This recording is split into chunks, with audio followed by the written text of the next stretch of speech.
গ্রীষ্মকালে লিচু নিয়ে এসেছেও, আর লিচু টক হয়নি একবারও, সেটা হতেই পারে না, যেটা মুখে দেওয়া যায় না।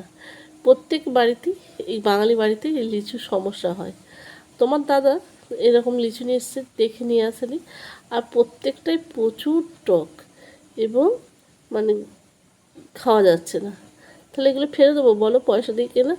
বন্ধুরা সহজে কীভাবে লিচুর শরবত বা লিচুর ড্রিঙ্ক বানাবে তারই রেসিপি আজকে তোমাদের সঙ্গে শেয়ার করছি। আশা করি অনেকের উপকার হবে এবং ঝটপট বানিয়ে নিজেরাও খেতে পারবে, কোনো অতিথি এলে তাদেরকেও পরিবেশন করতে পারবে। আর বাচ্চারা যারা লিচু ড্রিঙ্ক কিনে খায়, তার চেয়ে এটা প্রচুর হেলদি একটা উপায়।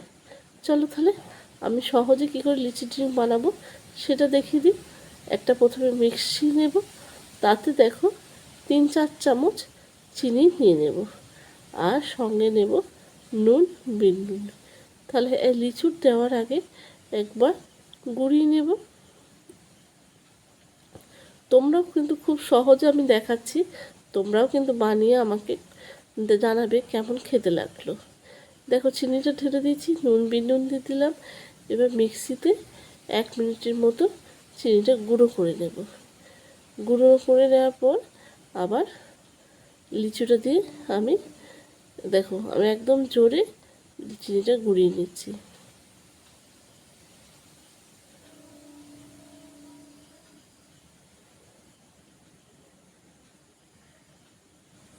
এরপর লিচুটা দিলাম গুঁড়ো চিনির উপরে, নুন দেওয়ার পর দিয়ে ঠান্ডা জল দেব, তাতে লিচুটা কী হবে, ড্রিঙ্কটা বানিয়ে খেতে খুব সুস্বাদু হবে। একটু ঠান্ডা ঠান্ডা বেশ ভালোই লাগবে। আবার মিক্সিতে গুঁড়ো করে এবার ছেঁকে নেব। দেখো এটা বাবার জন্য ছেঁকে নিচ্ছি, এরকম ডাইরেক্ট ছেঁকেও নিতে পারো, আর না হলে তোমরা একটুখানি এটা বাবাকে দিয়ে আসি। আর তারপরে তোমার দাদা ভাইয়ের জন্য আমি একটুখানি ওই যে বরফটা রেখেছিলাম সেটা দেব।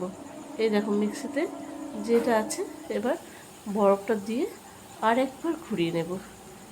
এই দেখো আমার লিচুর ড্রিঙ্ক কিন্তু রেডি।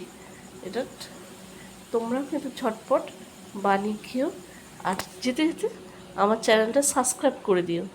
আরও নতুন তথ্য এবং খুব সহজে বানানোর রান্নার রেসিপি দেখতে, আমার সঙ্গে গল্প করতে অবশ্যই আমার পাশে দেখো।